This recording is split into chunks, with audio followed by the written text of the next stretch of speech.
Hi, I'm Cliff, N4CCB.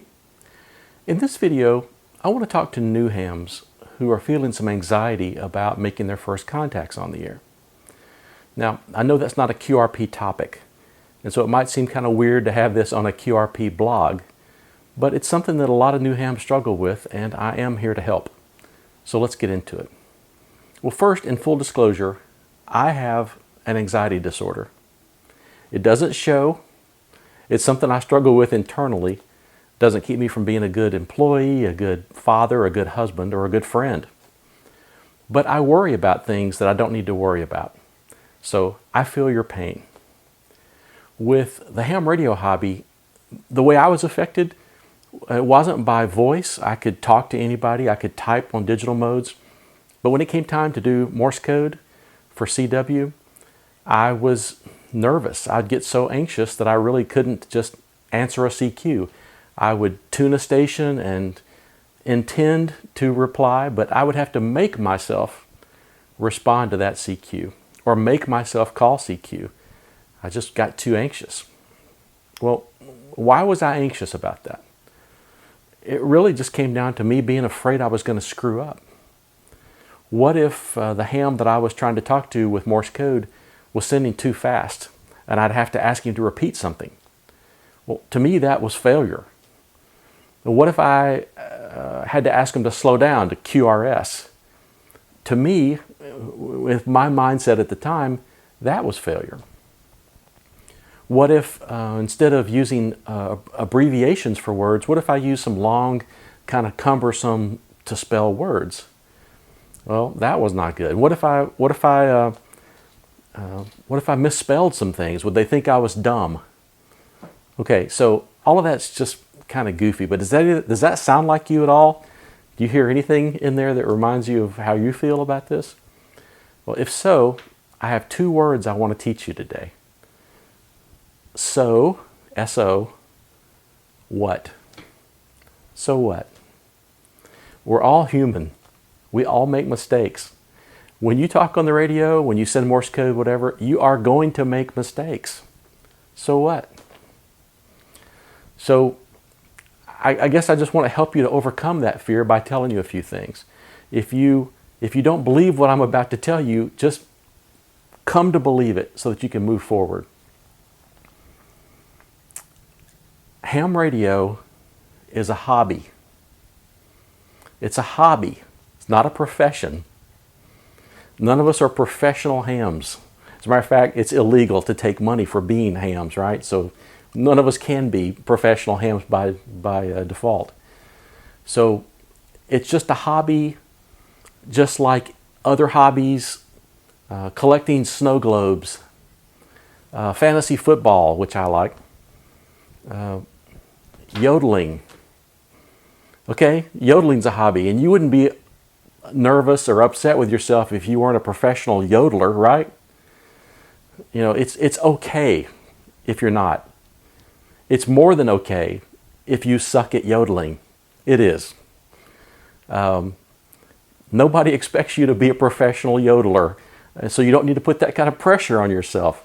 So by all means, channel your inner Slim Whitman.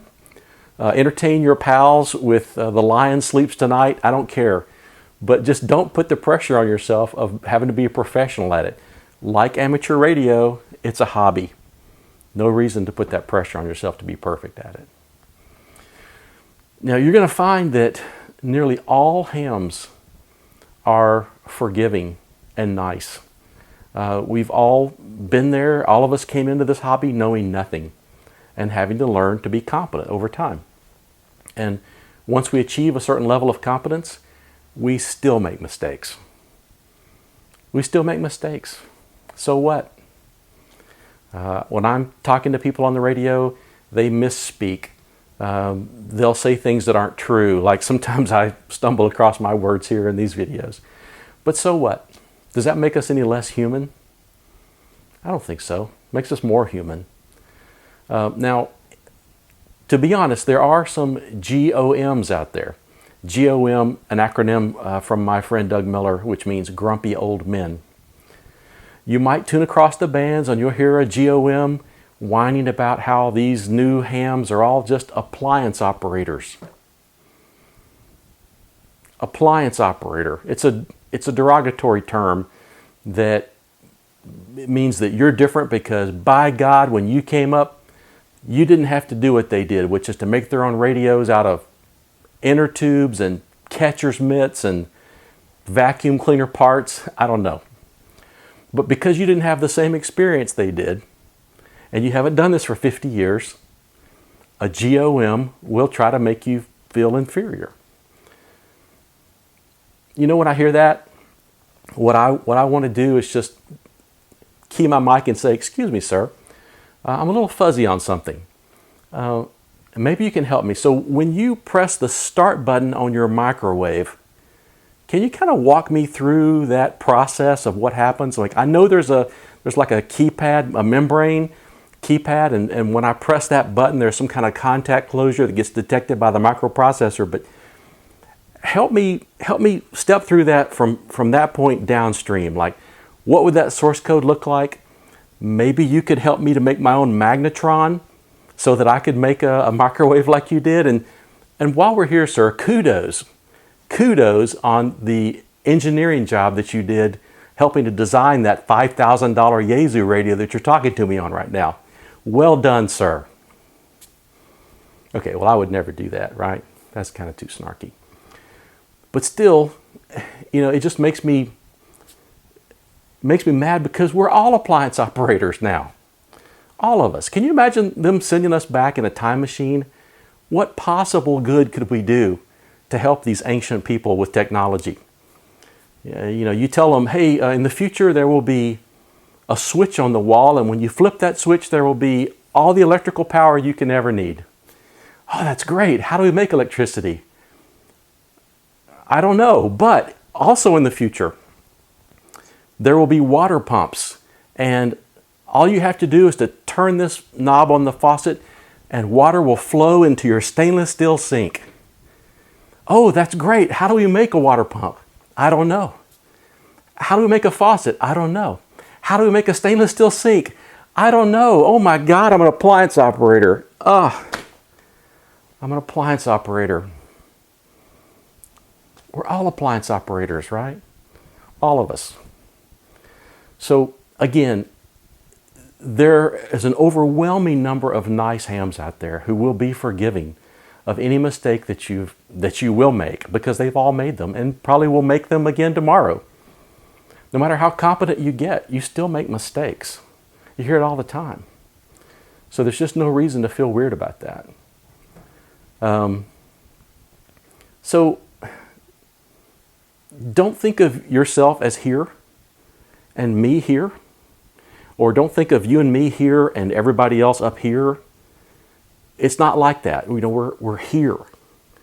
We're all doing this together. We're all weird. We're all playing in this weird but cool hobby. And it's the greatest hobby, in my opinion. There's something in it for everybody. And if you run into one of those GOMs, or anybody who is NN, now that's NN is my wife's acronym for not nice. When you run into somebody like that, and you will someday, let me tell you what you should do.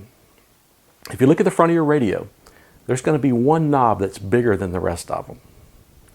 You might have a lot of knobs on that radio, but one knob is bigger than the others. And you put your fingers on that knob and you do that. You turn that knob, and when you turn that knob, you put the GOM in your rearview mirror. And you just keep going and don't look back.